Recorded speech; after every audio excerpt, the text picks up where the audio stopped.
नमस्कार दोस्तों, मैं सुबोध कुमार आपके सामने हाजिर हूँ आज की क्लास लेकर आपके पास में। इस क्लास में दोस्तों हम आपको यूपी एसआई और यूपी कांस्टेबल की जो यूपी पुलिस की जो हिंदी है उसकी तैयारी कराएंगे दोस्तों।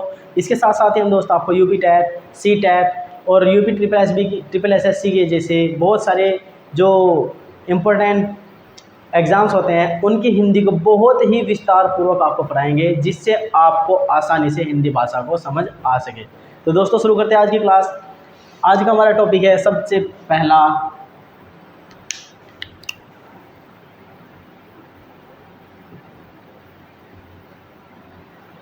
वर्णमाला। दोस्तों आज का टॉपिक है हमारा वर्णमाला। वर्णमाला को हम ऐसे विस्तार के साथ में पढ़ेंगे जिससे हमको वर्णमाला की जितने भी कन्फ्यूजन है, जो भी है, सब चीज़ों का डाउट क्लियर हो जाए। तो दोस्तों आज आप हमारे साथ बने रहिए हमारी क्लास में सफलता एक्सपो पर। वर्णमाला में दोस्तों सबसे पहली चीज होती है वो होती है आपकी वर्ण।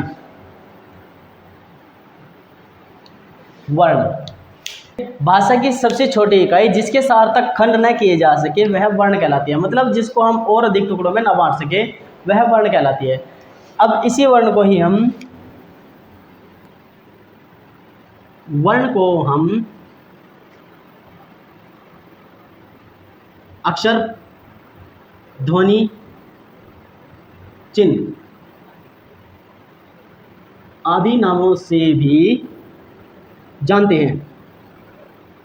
दोस्तों वर्ण को हम ध्वनि, अक्षर, चिन्ह इन सभी नामों से जानते हैं। ये सभी नाम किसके हैं दोस्तों? वर्ण के। वर्ण को ही हम ध्वनि भी बोलते हैं, अक्षर भी बोलते हैं और चिन्ह भी बोलते हैं। सभी एक चीज के नाम है वर्ण। जो हमारे वर्ण होते हैं वर्णमाला के, जैसे अ, आ, ई, ये सारे ठीक है दोस्तों। जैसे अ, आ, ई, क, ख, ग, घ आदि, ये सभी क्या है दोस्तों हमारे? ये सभी हमारे वर्ण हुए। ठीक है दोस्तों। इसके बाद दोस्तों है भाषा में हम वाक्यों को शब्दों में विभाजित कर सकते हैं तथा उन्हीं शब्दों को वर्णों में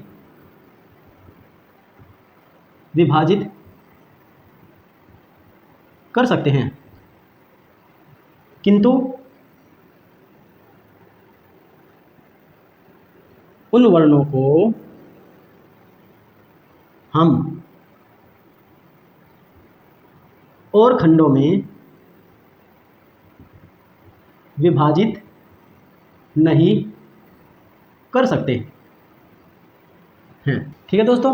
क्या कहा है कि भाषा में हम वाक्यों को शब्दों में विभाजित कर सकते हैं, वाक्यों को हम शब्दों में तोड़ सकते हैं और फिर उन्हीं शब्दों को हम वर्णों में विभाजित कर सकते हैं। मतलब उन्हीं शब्दों को हम वर्णों में भी बांट सकते हैं, वर्णों में उनके खंड कर सकते हैं, लेकिन उन वर्णों को हम और खंडों में विभाजित नहीं कर सकते, उनके हम और खंड नहीं कर सकते। जो वर्ण होता है वह भाषा की सबसे छोटी इकाई इसलिए कहा जाता है दोस्तों। इस चीज़ का बिल्कुल ध्यान रखना। ठीक है दोस्तों। एग्जाम्पल देख लीजिए आप। जैसे हमने एग्जाम्पल लिखा है यहाँ पर, गाय एक जानवर है। क्या लिखा दोस्तों? गाय एक जानवर है। हमने एक वाक्य लिखा है, तो इस वाक्य को हम अब शब्दों में तोड़ेंगे। शब्दों में कैसे तोड़ेंगे वो देख लीजिए आप। हमने इसके 4 शब्द किए, एक शब्द ये है, एक ही है, एक ही है, एक ही है। इसको हम ऐसे लिखेंगे, गाय एक जानवर है। अब दोस्तों हमने इनको शब्दों में विभाजित कर दिया, अलग अलग। अब हम इन शब्दों को वर्णों में विभाजित करेंगे। वो देख लीजिए कैसे करेंगे हमने सबसे पहले इस वर्ण को विभाजित किया शब्द के। इसके लिए लिखा हमने ग प्लस आ प्लस य प्लस आ। दोस्तों जब ग पे आ की मात्रा लगेगी तब गा बनेगा, जब य में अ जुड़ जाएगा तब यह बन जाएगा पूरा का पूरा। तो हमारा क्या बन गया? ये गाय बन गया दोस्तों। तो ये किस में विभाजित हो गया? वर्ण में विभाजित हो गया। इसी प्रकार हम इसको भी वर्ण में विभाजित कर लेंगे। ए जमा क जमा अ, एक। अब जानवर को ऐसे ही विभाजित करेंगे, ज जमा आ जमा न जमा अ जमा व जमा अ जमा र जमा अ। ये क्या बन गया दोस्तों? ज पे आ की मात्रा जा, न में अ न, जान, व में अ व, र में अ र वर। क्या बन गया दोस्तों हमारा? जानवर। ऐसे ही हम है को विभाजित कर लेंगे, ह जमा आई। तो ये किस में विभाजित हो गया दोस्तों? हमारा पहले वाक्य से शब्दों में विभाजित हुआ, उसके बाद शब्दों से यह वर्णों में विभाजित हो गया। लेकिन अब हम इन सभी वर्णों को अलग अलग विभाजित नहीं कर सकते, इसके और टुकड़े नहीं कर सकते, इसलिए भाषा की सबसे छोटी इकाई वर्ण होती है दोस्तों। ठीक है दोस्तों, यहां तक समझ में आया? वर्ण की विशेषताएं, कि वर्ण की क्या विशेषता होती हैं। ठीक है दोस्तों, तो देखो यहां पर वर्ण की मुख्य 3 विशेषताएं होती हैं। कितनी विशेषताएं होती हैं दोस्तों? 3 विशेषताएं। 3 विशेषताएं होती है। अब नंबर 1 कौन सी है? नंबर 1 दोस्तों लिखेंगे हम, वर्ण भाषा की सबसे छोटी एवं लिखित इकाई है। क्या दोस्तों? वर्ण भाषा की सबसे छोटी एवं लिखित इकाई है, जिसको हम लिख भी सकते हैं, ऐसी इकाई है भाषा की सबसे छोटी। ठीक है, नंबर 2 दोस्तों होता है इसका,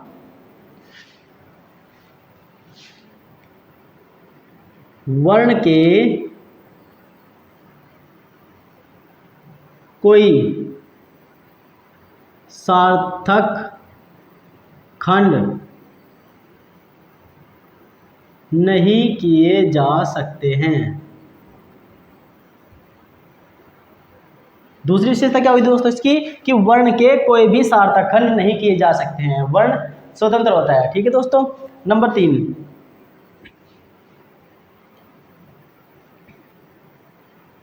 वर्ण के मेल से,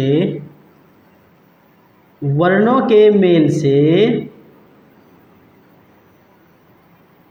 शब्दों का निर्माण होता है।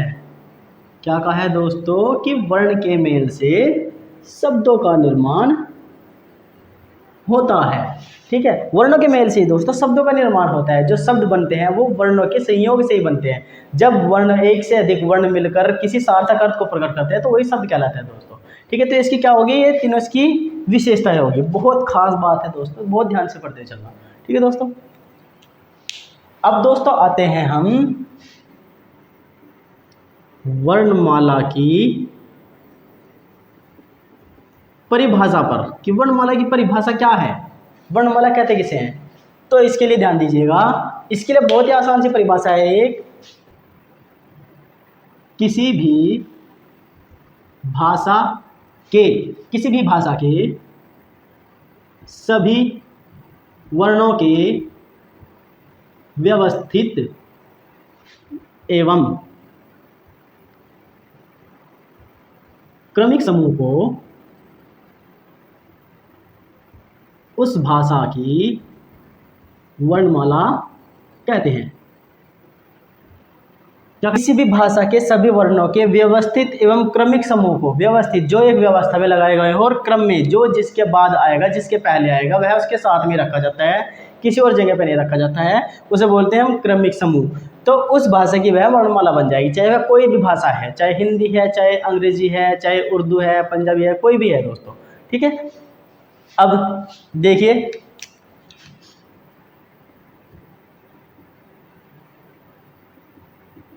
हिंदी भाषा की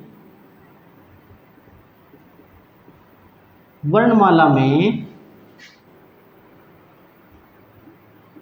वर्णों, जिनको हम बोलते हैं ध्वनियों, ध्वनियों या अक्षरों या चिन्हों, कुछ भी बोल सकते हैं, की संख्या कितनी होती है दोस्तों हिंदी भाषा में वर्णमाला की संख्या? ये होती है हमारी 52 होती है। कितनी होती है दोस्तों? 52 होती है। अब देखो कौन कौन सी होती हैं। स्वर, इसके अंदर स्वर कितने होते हैं दोस्तों? हमारे स्वर होते हैं हमारे 11 स्वर होते हैं हमारे। ठीक है, अब स्वर के बाद आते हैं हमारे अयोगवाह। अयोगवाह कितने होते हैं दोस्तों? अयोगवाह की संख्या होती है हमारी 2। अयोगवाह हमारे 2 होते हैं। कितने होते हैं दोस्तों? 2 होते हैं। ऐसे ही अब आते हैं हमारे व्यंजन।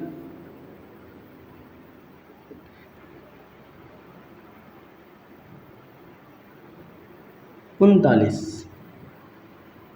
ठीक है दोस्तों, तो ये क्या होते हैं हमारे? ये सारे के सारे हमारे वर्णमाला में आते हैं। अब हम इनके बारे में बहुत ही विश्लेषण के साथ पढ़ेंगे कि स्वर कितने होते हैं, कौन कौन से होते हैं, कहाँ पर इस्तेमाल होते हैं, उनको कैसे बोला जाता है, सभी चीज़ें दोस्तों। ठीक है, तो ध्यान से बने रहिएगा, हमारी वीडियो को ज़्यादा से ज़्यादा शेयर कीजिएगा और लाइक और सब्सक्राइब भी जरूर कीजिएगा। ठीक है दोस्तों वर्णमाला में जो पहली चीज़ आती है वो है हमारी स्वर। स्वर जिनको हम बोलते हैं वोवेल।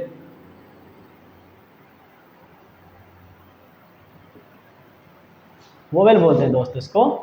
स्वर किन्हें कहते हैं दोस्तों? स्वर वोवेल्स। वोवेल्स किन्हें कहते हैं? कि हिंदी भाषा में जिन वर्णों का उच्चारण बिना किसी अवरोध के, बिना किसी रुकावट के तथा बिना किसी दूसरे वर्ण की सहायता से होता है, उन्हें वर्ण कहते हैं दोस्तों। ऐसे वर्ण जिनका उच्चारण करते समय हम बिना किसी रुकावट का एहसास करते हैं तथा जिसके उच्चारण में हमें किसी दूसरे वर्ण की आवश्यकता नहीं पड़ती है, वे वर्ण स्वर कहलाते हैं दोस्तों। अब देखिए,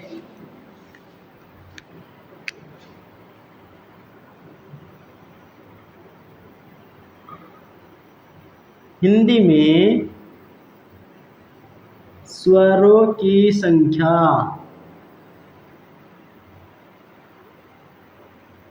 11 होती है।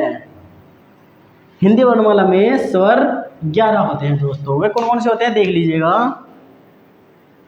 अ, आ, ई, उ,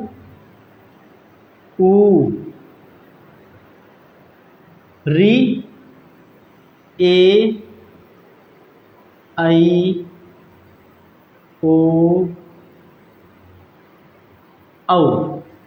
ये होते हैं दोस्तों स्वर के प्रकार। स्वर 11 होते हैं, 2, 4, 6, 8, 10 और 11 है।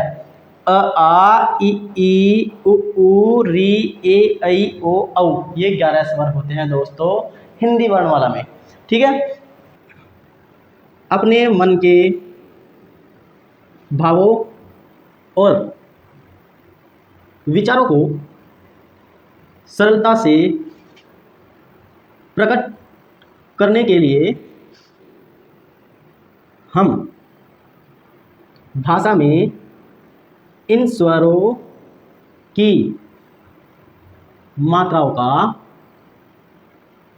प्रयोग करते हैं। चला दोस्तों कि अपने मन के, हमारे मन के जो भाव होते हैं और विचार होते हैं, उन्हें सरलता से प्रकट करने के लिए हम क्या करते हैं, भाषा में जो ये स्वर होते हैं इनकी मात्राओं का इस्तेमाल कर देते हैं। बस मात्राएं केवल स्वरों की ही होती है, इसीलिए इनका नाम भी स्वर रखा गया है, क्योंकि हम भाषा में इनकी मात्राओं का इस्तेमाल करते हैं। ठीक है दोस्तों, अब दोस्तों हम देखते हैं कि स्वर की मात्राएं कैसे लगती है। स्वर की मात्रा कैसे लगेगी दोस्तों? इसके लिए हम सबसे पहले इधर लिखेंगे स्वर। वह स्वर जिसकी हमें मात्रा दिखानी है हम उसको इनके नीचे लिखते चलेंगे। इधर से लिखेंगे हम मात्राएं और यहां लिखेंगे मात्रा से बनने वाले शब्द। क्या लिखेंगे दोस्तों? जो मात्रा से बनेंगे वो शब्द। अब नंबर 1 स्वर है हमारा अ। बड़ा लिखेंगे थोड़ा करके अ। अ की मात्रा कैसी होती है दोस्तों? अ की कोई मात्रा नहीं होती है दोस्तों, अ की कोई मात्रा ही नहीं होती है, लेकिन हर एक व्यंजन अ के जुड़ने के बाद ही पूर्ण रूप में हमारे सामने आता है।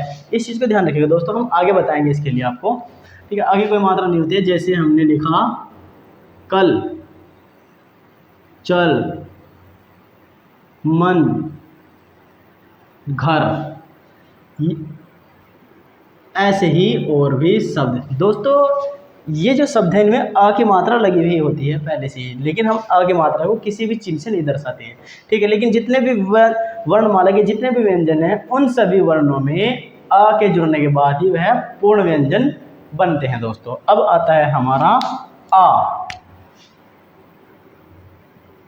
आ की मात्रा कैसे होती है? ये होती है दोस्तों ऐसे, टी के आकार की। टी के आकार की हमारी आ की मात्रा होती है। जैसे हमने लिखा क पे हम आ की मात्रा लगाएंगे, बन जाएगा हमारा काम, राम, राजा, बाजा आदि। तो दोस्तों इन सभी में क्या है? आ की मात्रा लगी हुई है। देखिए डंडा लगा हुआ है, इसे बोलते हैं हम अपनी खड़ी बोली में भी इसको बोल सकते हैं, जैसे हम बोलते हैं कि डंडा लगाओ, आ का डंडा, आ की मात्रा, ठीक है। तो ये जो ऐसे लगा हुआ है यह आ की मात्रा है। जैसे क पे आ की मात्रा लगी हुई है, र पे भी आ की मात्रा लगी हुई है, यहाँ पे र पे और ज पे दोनों पे आ की मात्रा लगी हुई है, यहाँ बा में और ज में दोनों में आ की मात्रा लगी हुई है, ये सभी दोस्तों, ठीक है दोस्तों। अब इसके बाद आता है हमारा ई। ई, इसको हम छोटी ई भी बोलते हैं दोस्तों, क्योंकि दोनों एक जैसे समान लगते हैं इसलिए। तो ई की मात्रा कैसे होती है वो देख लीजिएगा। पहले तुमने इसी तरह डंडे को खींच दिया, अब हम इधर को बना देंगे दोस्तों, ठीक है। अपने जिधर हम मुंह करके खड़े होंगे इसके दाएं तरफ को बना देंगे, तो ई की मात्रा बन जाएगी, ठीक है दोस्तों। अब ई की मात्रा से बनने वाले शब्द कौन से होंगे वो देख लीजिए। किरण, हिरन, मिलन आदि, ये सभी क्या होंगे दोस्तों? ई की मात्रा से बनने वाले शब्द हुए हमारे, ठीक है। जैसे क पे छोटी ई की मात्रा लगी हुई है, ह पे भी छोटी ई की मात्रा लगी हुई है, म पे भी छोटी ई की मात्रा लगी हुई है, ठीक है दोस्तों। अब इसके बाद आता है हमारा ई, जिसको हम बोलते हैं बड़ी ई, ठीक है। इसकी मात्रा कैसे होगी? अब इसमें थोड़ा सा कंफ्यूजन क्या होता है दोस्तों कि इस पे मात्रा इधर को लगी हुई है, तो बच्चे क्या कर देते हैं, बड़ी की मात्रा भी इधर को ही लगा देते हैं, जबकि वो बड़ी की मात्रा नहीं होती है। इसके लिए आप क्या करेंगे, इधर को मात्रा लगाएंगे किसी भी अक्षर पे। जब हम बड़ी की मात्रा लगाते हैं तो अक्षर के आखिरी में डंडा लगा करके मात्रा घुमा देते हैं इस तरफ को, ठीक है दोस्तों। तो हमारी क्या बन जाएगी? बड़ी की मात्रा बन जाएगी, ठीक है। अब इसके लिए देखिए मात्रा से बनने वाले शब्द कौन से वो देख लीजिए एक बार। मीना, नीर, पीर, और एक शब्द और बन जाएगा हमारा सीता। ये दोस्तों कैसे है शब्द? ये बड़ी ई की मात्रा वाले शब्द भी, ई की मात्रा जिनमें हम मात्रा को थोड़ा ज़्यादा समय के लिए खींचते हैं। छोटी की मात्रा जिनमें लगे होंगे उनमें कम समय में बोल देंगे उस शब्द को, जैसे किरण, लेकिन जब मीना बोलेंगे मीना, ठीक है। तो थोड़ा उसको और भी रुकावट के साथ में और ज़्यादा टाइम के लिए बोलेंगे हम। जैसे हिरन, हमने बहुत जल्दी बोला हिरन, लेकिन अगर हम बोलेंगे पीर तो उसमें हमने क्या किया, पीर, थोड़ा उसको सांस को और भी खींचेंगे मात्रा के साथ में, पीर, फिर बोलेंगे एकदम से, ठीक है। तो दोनों में डिफरेंस होता है सिर्फ श्वास का, कि कम कितने समय में किस शब्द को बोलते हैं, कितना ज़्यादा समय लेते हैं बोलने का, तो मात्राओं का हेरफेर वहीं पे शुरू हो जाता है दोस्तों, ठीक है। इसको समझने के लिए बहुत ध्यान से पढ़ना पड़ेगा। अब इसके बाद होता है हमारा छोटा ऊ। छोटा ऊ की मात्रा कैसे होगी दोस्तों? ये मात्रा हो जाएगी हमारी इधर को, ठीक है। ये छोटा ऊ की मात्रा बन जाएगी हमारी। जैसे आप लिखते हैं कुमार,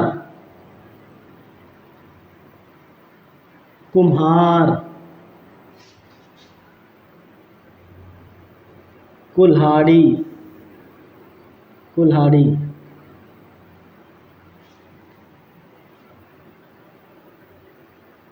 खुरपा।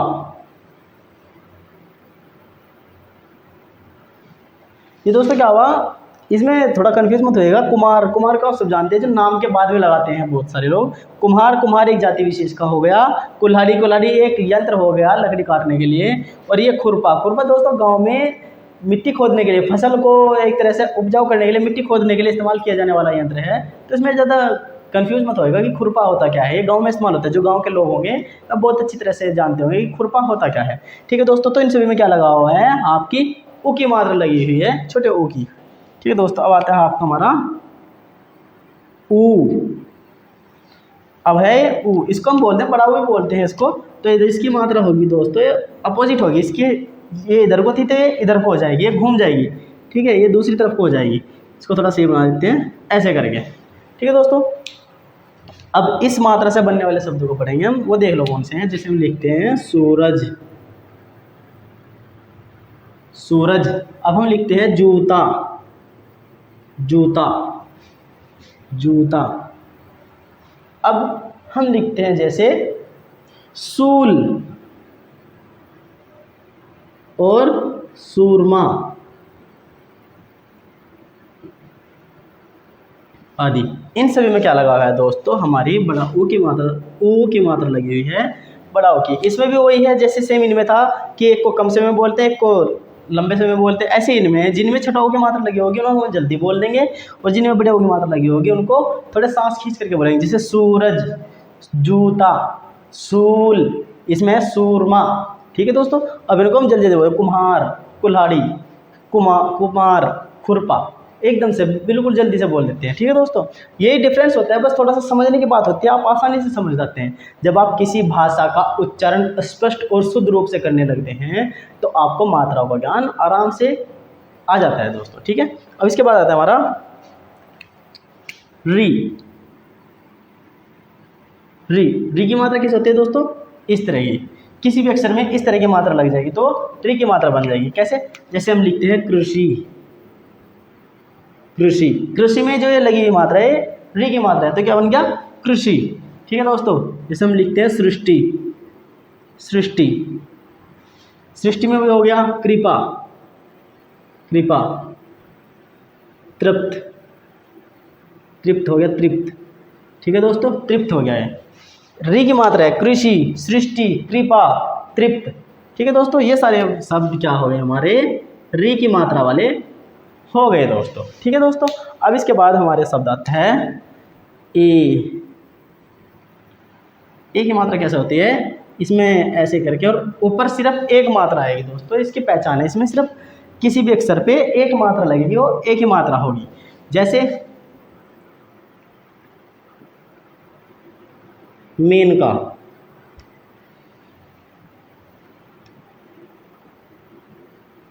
सेवक, केला, मेला आदि। तो क्या हो दोस्तों, हमारा एक ही मात्रा वाले शब्द हो जाएंगे जिनमें एक ही मात्रा का इस्तेमाल होगा। जैसे मेनका, माँ पे एक ही मात्रा लगी हुई है, एक ही मात्रा दिखाई दे रही है, तो क्या हो जाएगी हमारी एक ही मात्रा हो जाएगी। जब किसी शब्द पर एक मात्रा बिना किसी डंडे के, बिना किसी उसके, केवल एक मात्रा लगी हुई होगी तो वो एक ही मात्रा होगी, इसकी पहचान है दोस्तों। ठीक है, अब आता है हमारा आई। आई, अब देखो यहाँ पे ना, इसमें यहाँ पे एक मात्रा दिख रही है, बच्चे कंफ्यूज हो जाते हैं कि यहाँ पे एक मात्रा है तो वहाँ पे यही मात्रा है। नहीं, ऐसा नहीं है। आई की मात्रा हमारी डबल होती है, दो होती है, दो मात्राएं होती हैं। इसकी मात्रा ये है, इसकी पहचान ये है मात्रा का। ठीक है, इसके लिए कैसे लिखेंगे हम, जैसे हम लिखते हैं मैना, दो मात्रा का शब्द मैना। कैसा, ठीक है दोस्तों, कैसा। ऐसे ही हम लिख देते हैं वैसा, वैसा। ठीक है दोस्तों, मैना, कैसा, वैसा। अब सैनिक, सैनिक। तो ये शब्द कैसे हो गए दोस्तों हमारे, ये हो गए हमारे ऐ की मात्रा वाले। इन पर दो मात्रा लगी हुई है, ये ऐ की मात्रा है। मैना, कैसा, वैसा, सैनिक आदि। किसकी मात्रा हुई इन पर, ऐ की मात्रा हुई दोस्तों, ध्यान से रखना। ठीक, अब जो अगली मात्रा है हमारी वो है दोस्तों ओ की मात्रा। ओ की मात्रा कैसे होगी, ये दोस्तों इस तरह होगी, इसमें डंडा भी होगा और ऊपर मात्रा भी होगी। ठीक है, जैसे हम लगाते हैं ए की मात्रा ओ वाली भी होगी और आ का डंडा भी होगा, ये क्या बन जाएगी हमारी ओ की मात्रा बन जाएगी। अब इससे बनने वाले शब्द कैसे लिखेंगे हम, उनको लिखेंगे जैसे हम लिखते हैं कोमल, मोहन, सोहन आदि। ठीक है दोस्तों, अब इसमें क्या हुआ, इसमें यहाँ पर देखिएगा क में ओ की मात्रा लग गई है, डंडा भी है और ऊपर मात्रा भी है। क में ओ की मात्रा कोमल, म में ओ की मात्रा मोहन, स में ओ की मात्रा सोहन। ठीक है, जब हम किसी अक्षर पर ओ की मात्रा लगाते हैं तो वो भी ओ के आकार का ही बोलता है। जैसे अगर हम क पे ओ की मात्रा लगाएं तो क का को बन जाएगा, को। ठीक है, और ऐसी यहाँ पे बना है कोमल, ऐसी म पे ओ की मात्रा लगाएंगे तो मो बन जाएगा, मोहन। ठीक है दोस्तों, तो हम अपने शब्दों को स्पष्ट करने के लिए, आसानी से समझाने के लिए वर्णों पर मात्राओं का इस्तेमाल करते हैं। हमने पहले ही पढ़ा है दोस्तों। अब हमारा आखिरी का स्वर है, वो है हमारा औ। औ, इसको बोलते हैं औ। औ, औ की मात्रा क्या होगी, औ की मात्रा होती है हमारी, एक डंडा लगा करके दो मात्राएं लगा देते हैं तो हमारी औ की मात्रा बन जाएगी। ठीक है दोस्तों, इसको समझने के लिए अब शब्द समझिए कि कैसे शब्द बनते हैं। जैसे क पे हमने औ की मात्रा लगाई और लिख दिया वाह, तो क्या बन गया कौवा, कौवा। चौकन्ना, चौकन्ना। ठीक है दोस्तों, अब बन गया हमारा भौरा, भौरा। ठीक है, ये कैसे हुए दोस्तों हमारे, ये हुए हमारे औ की मात्रा वाले शब्द। ठीक है, अब लेकिन अब आपको मैं बताता चलूँ एक बहुत ही खास चीज़ दोस्तों। वो खास चीज़ क्या है वो देख लीजिएगा, इसको नोट कीजिएगा, बहुत खास है।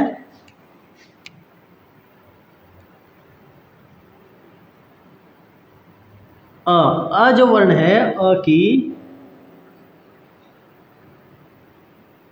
कोई मात्रा नहीं होती है, अ की कोई मात्रा नहीं होती है दोस्तों। अरहित व्यंजन को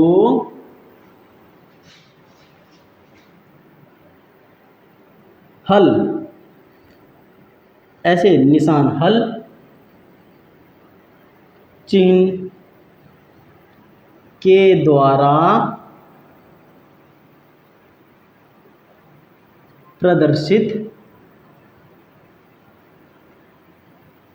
करते हैं। क्या कहा है दोस्तों कि अ की कोई मात्रा नहीं होती, लेकिन जो व्यंजन अ के बिना होते हैं, अरहित व्यंजन होते हैं, उनको हम हल के चिन्ह के द्वारा प्रदर्शित करते हैं। हल, हल के चिन्ह का मतलब क्या है दोस्तों कि वह व्यंजन आधा हो जाएगा। हल का चिन्ह, अगर आपको कोई भी व्यंजन आधा लिखना है तो उसके नीचे हल लगा दीजिए, उसमें से आ खुद ब खुद हट जाएगा, वह आधा हो जाएगा।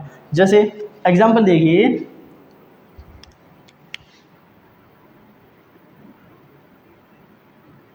जैसे क, ख, ग, च, छ।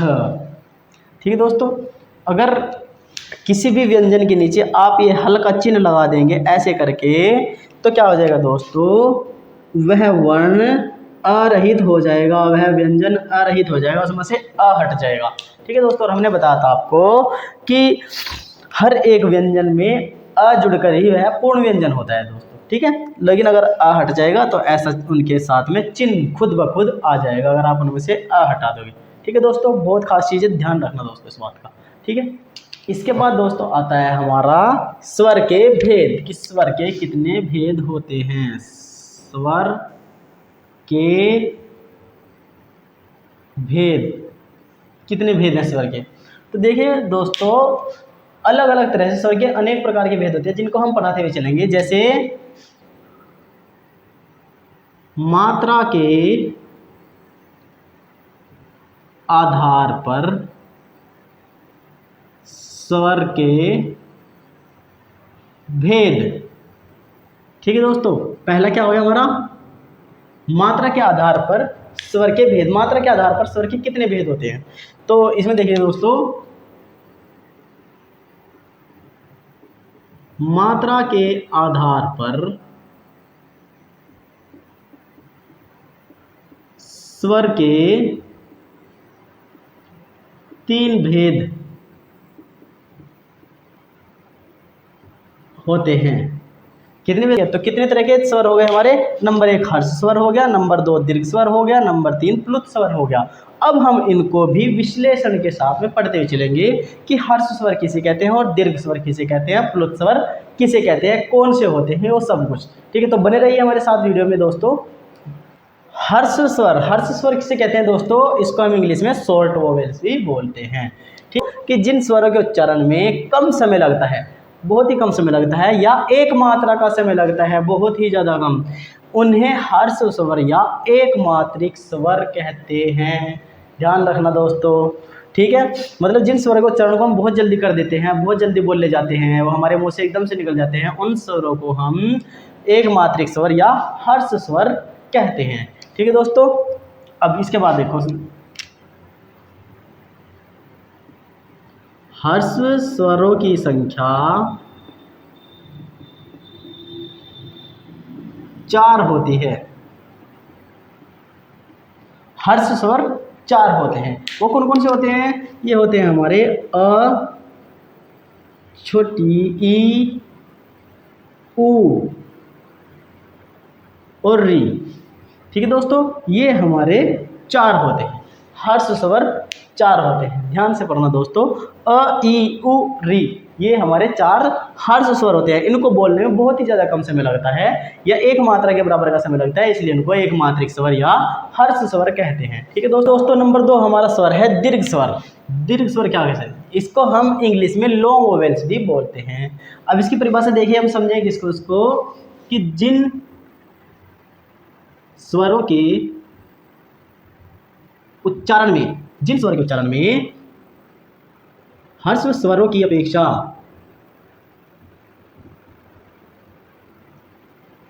2 गुना समय लगता है, अथवा जिन स्वरों के उच्चारण में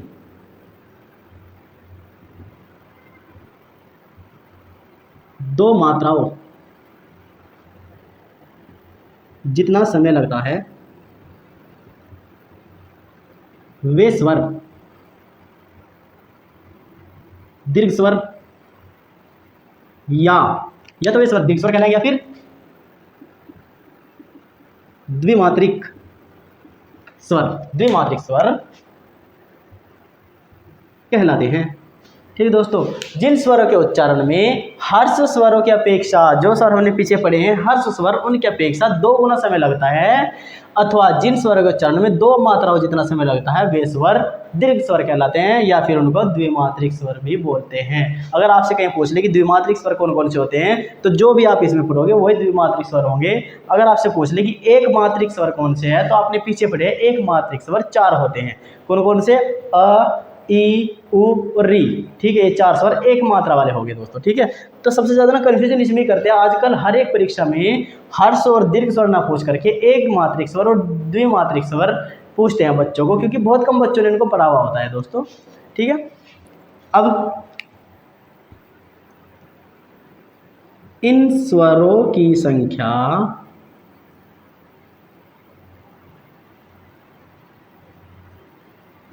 7 होती है। अब देख लीजिए 7 स्वर कौन कौन से होते हैं। पहला हो गया हमारा आ, बड़ी ई, बड़ा ऊ, ए, आई, ओ, औ। ठीक है दोस्तों, तो ये हमारे क्या हो गए? 7 स्वर जो है ये हमारे दीर्घ स्वर हो गए, द्विमात्रिक स्वर हो गए दोस्तों। ठीक है, नंबर 3 हमारा है दोस्तों प्लुत स्वर। प्लुत स्वर किसे कहते हैं? अब इसकी परिभाषा को समझिएगा। इसको हम इंग्लिश में लॉन्गर वोवेल्स भी बोलते हैं। अब दीर्घ स्वर को हम लॉन्ग वोवेल बोल रहे थे, तो यह प्लुत स्वर, ये लॉन्गर वोवेल है, मतलब उससे भी अधिक समय लगेगा इसमें, इसके नाम से ही पहचान जाओ दोस्तों। इसकी परिभाषा है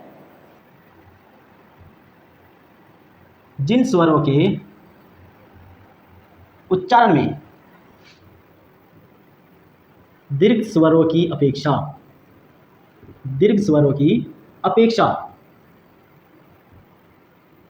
3 गुना समय लगता है,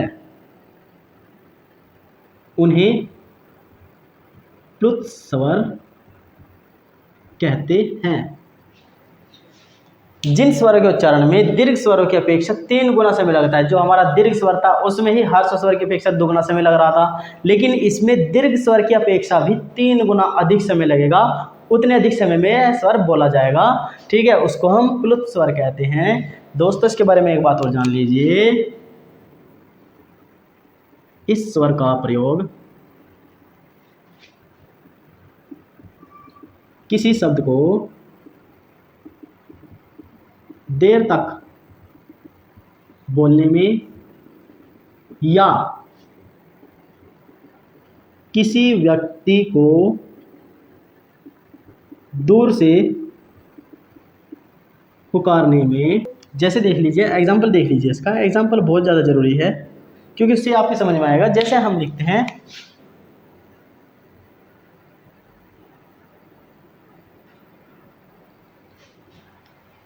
ऐसे लिख देते दोस्तों, हम क्या लिखते हैं, इसको ओम बोलते हैं, उसको ओम। हम इसको मंत्रोच्चारण करने में बहुत अधिक समय देते हैं दोस्तों, इसलिए इसको हम प्लुत स्वर में गिनते हैं। ठीक है, अब जैसे और देख लीजिए, हम कहते हैं हे राम, हे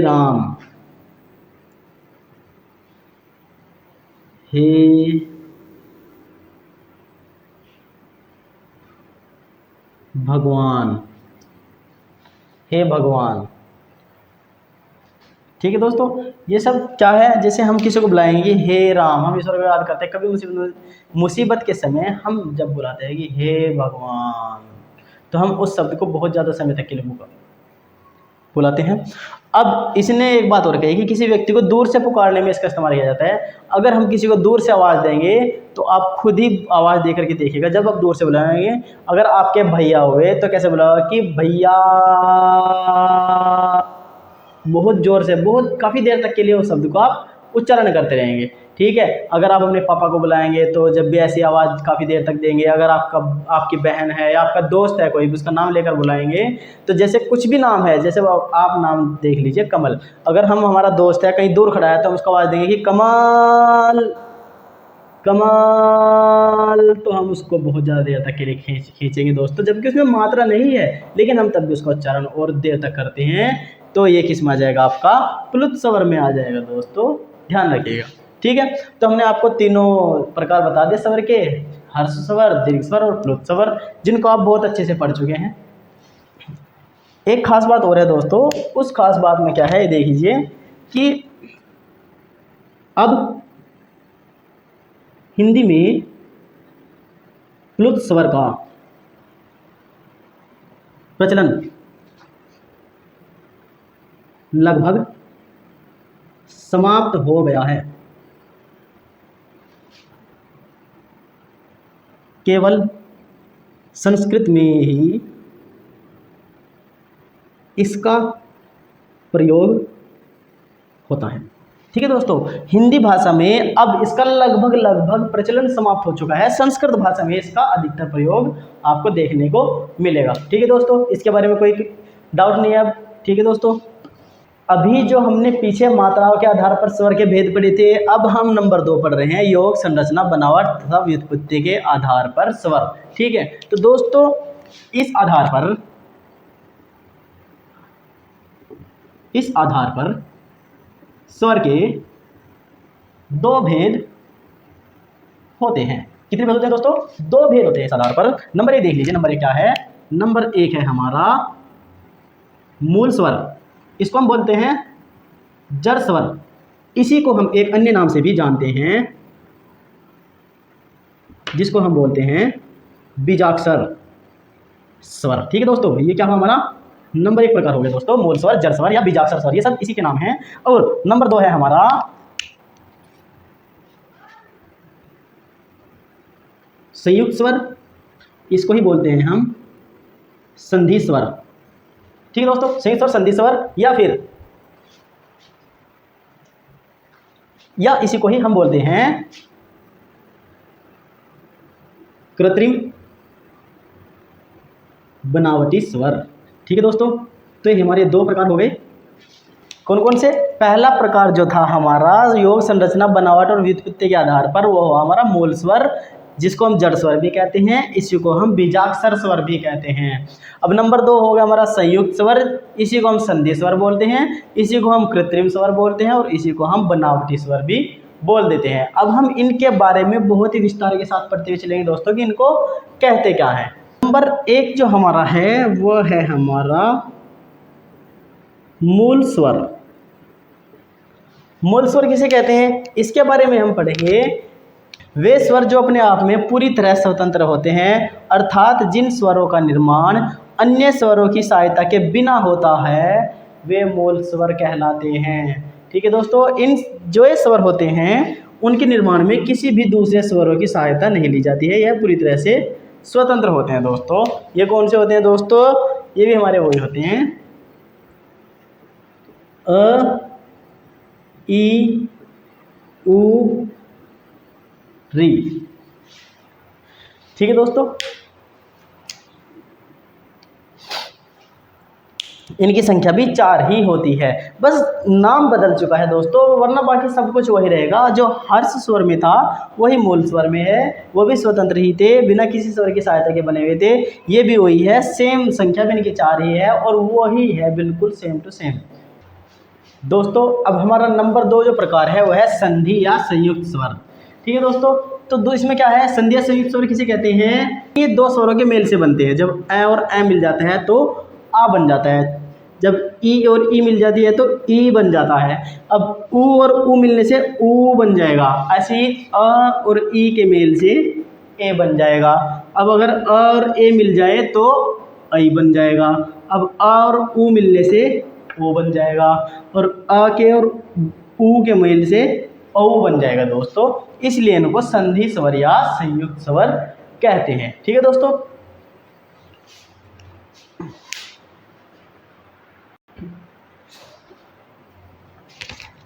एक बात और ध्यान दीजिएगा दोस्तों कि संधि या संयुक्त स्वर, इनके बारे में बता रहे हैं कि संधि स्वर या संयुक्त स्वर के भी 2 भेद होते हैं। देखो, संधि स्वर या संयुक्त स्वर के भी 2 भेद होते हैं। वो 2 भेद कौन से होते हैं वो देख लीजिए। ये होते हैं आपके नंबर 1 सजातीय संधि स्वर, नंबर 2 विजातीय संधि स्वर। ठीक है दोस्तों, नंबर 1 तो ये रहा और नंबर 2 ये रहा। नंबर 1 सजातीय संधि स्वर होते हैं, नंबर 2 विजातीय संधि स्वर होते हैं।